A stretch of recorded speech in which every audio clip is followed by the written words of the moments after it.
madrugada do dia 27 do mês de maio desse ano de 2016, Deus me fez passar por uma terrível experiência que nunca imaginei que passaria.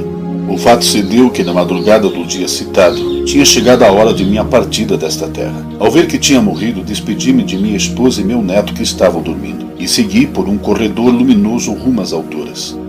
Deparei-me então em um lugar como se fosse o portal do céu. Olhando para o que parecia um portal, dava para ver os raios de uma forte luz que brilhava do lado de dentro. Em seguida avistei folhas de papel em minha frente. Os papéis eram como pérolas brancas que refletiam lindas cores que jamais tinha visto antes. Essas folhas de papéis representavam uma vida limpa sem defeito algum. Fui tomado de uma alegria indescritível por saber que tinha sido perdoado de todos os meus pecados. Na expectativa de que o portal se abrisse e eu fosse levado para o lado de dentro, uma sombra escura e assustadora se atravessou em minha frente, me separando daquele lindo lugar. Seguidamente fui levado por uma espécie de um túnel negro até chegar à entrada do inferno. No instante que cheguei neste lugar horrível, correntes foram colocadas no meu corpo por demônios cujos rostos eram desfigurados, vestidos todos de vestes pretas. Houve gritos que ecoavam de dentro de uma caverna negra, cujo solo era de lavas incandescentes de fogo. Uma visão horrível. Todo o aspecto ao redor era de um cinza escuro e fogo que saía pelas rachaduras das rochas. Acorrentado, eu teria que esperar o momento da minha tortura. No mesmo instante que avistava todo aquele terror ao redor, eu clamei angustiado, dizendo: Deus, não pode ser. Por que, Deus? O que estou fazendo aqui nesse tormento? Não pode ser verdade. O Senhor tinha me perdoado. Por que me mandou para cá? Por que, Deus? Clamei por misericórdia, pedia com todas as minhas forças que Deus me tirasse daquele lugar, mas me dominou o fato de que era uma circunstância irreversível. Tudo era muito real. Naquele momento minha memória ativou-se. Veio toda a minha vida na minha mente. Pensei em todo o tempo que perdi, as oportunidades que tive. Lembrei-me de muitas passagens bíblicas que falavam sobre o inferno. Em grande pavor, tive a mesma atitude do homem rico que fora levado para o Hades. Pedi que Deus me fizesse voltar para avisar os que ainda estavam vivos, para que fizesse de tudo para não irem parar naquele lugar horrível. Mas foi-me dito que não sairia mais dali. Não teria outra oportunidade. Enquanto era oprimido pelos demônios, avistei uma mulher de vestes brancas, mas toda suja. Naquele instante, entendi que representava a igreja contaminada com o mundo e foi rejeitada pelo Senhor. Em seguida, ouvi um demônio gritar: Olhem, lá vem o maioral, nosso líder. Olhei para cima e vi que era Satanás que via voando. Eu seria posto diante dele, onde saberia o que seria feito comigo. Nesse instante, apavorado, clamei o mais que pude: Deus, não pode ser, me tire daqui, me tire daqui. Continuei a clamar: misericórdia, Senhor, misericórdia, me tire desse lugar horrível. E ainda dizia: só pode ser um sonho, tem que ser um sonho. Faça que me acorde, Deus, que seja um sonho tudo isso, não pode ser verdade. Fazia de tudo para acordar. Entretanto, tudo era muito real para ser um sonho. Os gemidos, os gritos, todo aquele ambiente infernal. Mesmo ciente que não sairia mais daquele lugar, que tal seria meu destino eterno, continuava a clamar para que Deus me tirasse daquele lugar. Foi quando, ao olhar para o alto, avistei como se fosse um homem de branco que me disse: eu te avisei, te dei tempo, mas você não me deu ouvidos. Então eu disse: Senhor, e tudo o que fiz de bom, como fui parar aqui? Então ele me disse: não é o suficiente, não é só isso que quero de você, não basta o que você fez, quero mais. Entendi que além de fazer mais para ele, tinha que conservar uma vida casta, sem defeito, completamente limpa e pura. Exatamente como Paulo escreveu: e todo o vosso espírito, alma e corpo sejam plenamente conservados irrepreensíveis para a vinda de nosso Senhor Jesus Cristo. Tomei conhecimento que aquelas folhas que tinha visto diante do portal era a minha vida limpa na conversão, que eu tinha a responsabilidade de preservá-la limpa até o fim. Em estado de pânico, clamei a Ele com todas as minhas forças: me tira daqui, Senhor, dá-me uma nova chance, me faça acordar, Senhor, me tira desse terror. Mas continuava sendo dito para mim que não era sonho. Em meio à minha terrível angústia, tomado por pânico e pavor, continuando meu intenso clamor para que saísse daquele lugar, para surpresa minha, já sem esperança, a ponto de me autoflagelar com minhas próprias mãos, naquele instante fui retirado daquele lugar horrível e aos poucos fui avistando o meu quarto novamente. Tomado ainda de muito pavor, Agora, não acreditando no fato de estar novamente a este mundo, esperei que minha respiração se acalmasse, pois as batidas do meu coração estavam a mil. Ao me acalmar, num suspiro de alívio, disse: ó Deus, obrigado. Ó Deus, muito obrigado. O Senhor me deu uma nova chance. Obrigado, Deus, por ter me tirado daquele lugar. Ao levantar-me, acordei minha esposa dizendo que tinha algo para lhe contar. Em seguida, fomos até a sala, onde contei tudo o que tinha acontecido. Eram 4h10 da madrugada. Depois de lhe contar tudo, dobramos nossos joelhos e oramos até o amanhecer.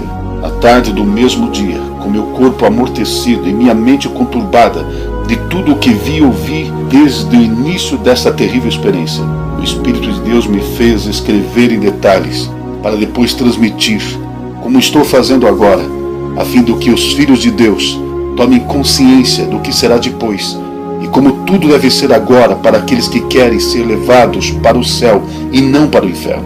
Cada um é responsável pela sua própria vida. Tudo será exposto naquele dia quando se estiver diante do tribunal de Cristo. Irmãos em Cristo, temos que ter em mente que tudo em nossas vidas precisa ser feito segundo a vontade de Deus e não segundo a nossa vontade.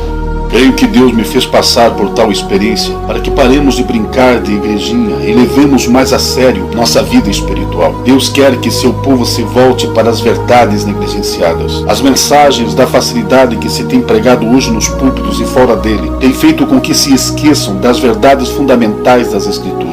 Tem se dado muita ênfase à mensagem sobre que Deus é amor, que não castiga ninguém e que sua graça nos isenta de qualquer esforço para se alcançar o céu. Na verdade, estão pregando uma meia-verdade, mas não a verdade em si. Deus é amor, mas também Ele é um Deus de justiça e dará a cada um conforme suas obras. Sua graça nos liberta e nos perdoa, mas não nos isenta de esforços para que renunciemos às obras da carne, esforços para que entreguemos nossos corpos em sacrifício vivo, santo e agradável a Deus e os sirvamos em novidade de vida, mantendo-nos incorruptíveis no meio de uma geração perversa e corrupta, na qual temos que viver como astros no mundo. Essa mensagem atual que isenta os cristãos de qualquer esforço tem feito com que se baixe a guarda da vigilância, onde facilmente Satanás e seus demônios têm levado a muitos cristãos a viverem em conformidade com este mundo, levando-os a pensar que Deus não se importa a forma como vivem e se relacionam. Infelizmente, suas mentes encontram-se obscurecidas pelo enganador. Sua vontade é que continue a viverem sob o engano do falso evangelho, um evangelho que não exige nada, que libera tudo e deixa todos à vontade para fazerem o que quiserem.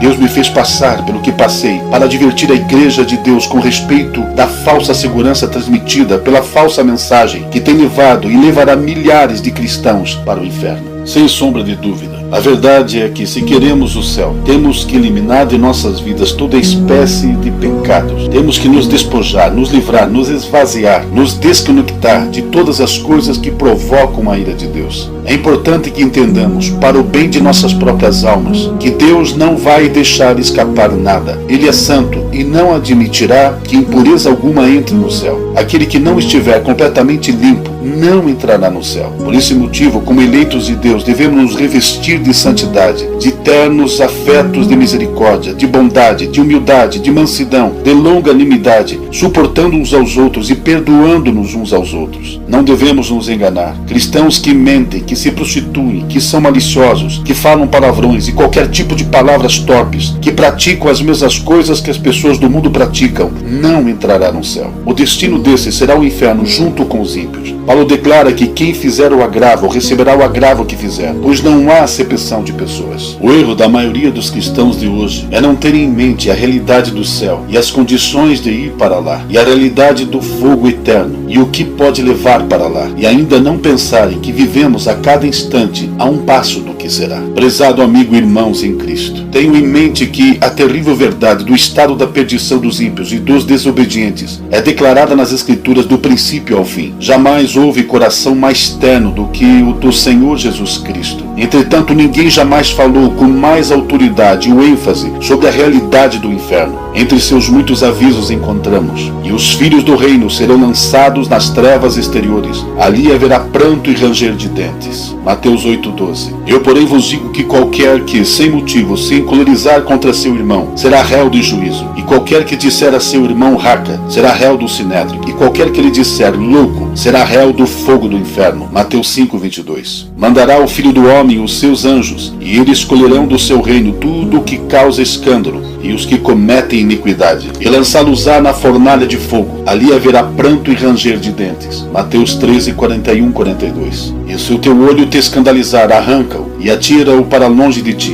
Melhor te é entrar na vida com um só olho, do que tendo 2 olhos, seres lançado no fogo do inferno. Mateus 18:9. E separá-lo-á e destinará a sua parte com os hipócritas. Ali haverá pranto e ranger de dentes. Mateus 24:51. Lançai, pois, o servo inútil nas trevas exteriores. Ali haverá pranto e ranger de dentes. Mateus 25:30. Porque qualquer que quiser salvar a sua vida, perdê-la-á. Mas qualquer que perder a sua vida por amor de mim e do Evangelho, esse a salvará. Pois que aproveitaria o homem ganhar todo o mundo e perder a sua alma? O que daria o homem pelo resgate da sua alma? Marcos 8:35-36. Mas eu vos mostrarei a quem deveis temer. Temei aquele que, depois de matar, tem poder para lançar no inferno. Sim vos digo, a esse temei. Lucas 12:5. Ali haverá choro e ranger de dentes, quando virdes Abraão, Isaque e Jacó e todos os profetas no reino de Deus, e vós lançados fora. Lucas 13:28. Também Paulo diz, pelas quais coisas vem a ira de Deus sobre os filhos da desobediência. Colossenses 3:6.